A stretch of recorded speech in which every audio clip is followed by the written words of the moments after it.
Türkmenistanda pandemiýanyň fonuna girdilen karantin çäklendirmeleriniň tapgyrlygyny gowşadylýan wagty marda we bayramlarda ýaňy bir öýde işlerini täzeden ýoly goýmaga synanşýan toý mekaniýeleri kanun goraýjy edaralaryň ýylaty 3 gün möhlet bilen toý toýlamagy gadagyny edýändigini aýdýar. Aýdylýan gadagançylyk Türkmenistanyň prezidenti Gurbanguly Berdimuhammedowyň kakasy Mälikguly Berdimuhammedowyň aradan çykmagynyň ýygyanyna gabat geldi. Azatlyk radiosynyň habarçysy bilen gurrundaş bolan toý mekaniýeleri sözlerine göre Marwe bayramaly şäherlerine kanun goraýjy edaralaryň işgärleri 3 güniň dowamyna toý toýlamagyň gadagyny edilýändigini aýdýarlar. Prezidentiň kakasy ýok boldy. 3 gün geçýänçä toý toýlamak gadagyny Azatlyk radiosynyň habarçysy kanun goraýjy işgärleriň restoran ýerlerini aýdan sözlerini sitirleýär. Ýöne Türkmenistanyň döwlet telewizionyasynda aýdym taýdy gepleşikleriň efiri berilmegi dowam etdirilýär. Ýaz şäherleri gödilmeýär. Habarçynyň sözlerine göre Marwe bayramaly şäherlerine 250 adamdan 500 adama çelli mihman kabul edip bilýän restoranlaryň eýeleri öňünden meýilleşdirilen toýlaryň ýatyrylmagy barada toý tutýan maşgalalary aýtmagyň oňuýuny tapyp bilmeýänliklerini aýdýarlar.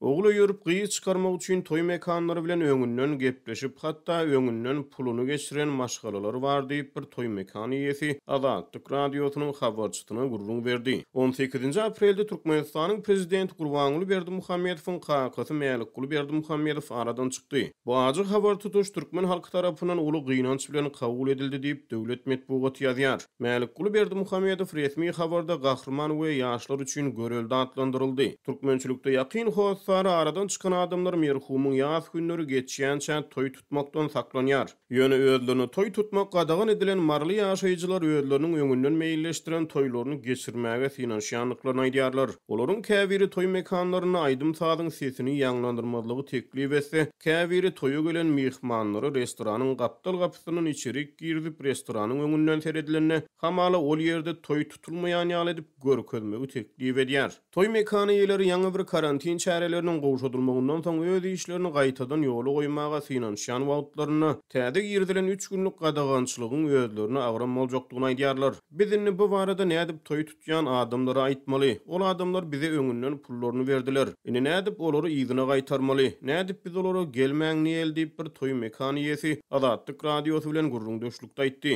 Biz toý tähedini şu güne belledik. Ähli dogun garyndaşlary, howsarlary, tanyş bilişleri we işdeşleri şu güne saat 6 toýa çagyrdyk. Indi biz toýumyzy nirede geçirmeli diýip bir toý tutýan maşgala Azatlyk radiosynyň habarçysy bilen gurrundaşlykda aýtdy. Altyn asır döwlet telekanaly prezidentiň kakasynyň ölümi barada türkmen emeldarlarynyň aýdan gynanç sözlerini getirdi. Resmi terjime halyna görä Mälikguly Berdimuhammedow dürli ýyllarda kitapxanaçy we mugallim bolup işlerinden soňra İçeri işler ministrligine dürli wezifelerde işledi we podpolkownik çyny bilen pensiýa çykdy. Türkmenistanyň prezident Gurbanguly Berdimuhammedowyň şahsiýet kultu onuň atasynyň, kakasynyň, ejesiniň, oglunyň we agtyklarynyň şöhratlandyrylmagy bilen dawaralandyrylýar.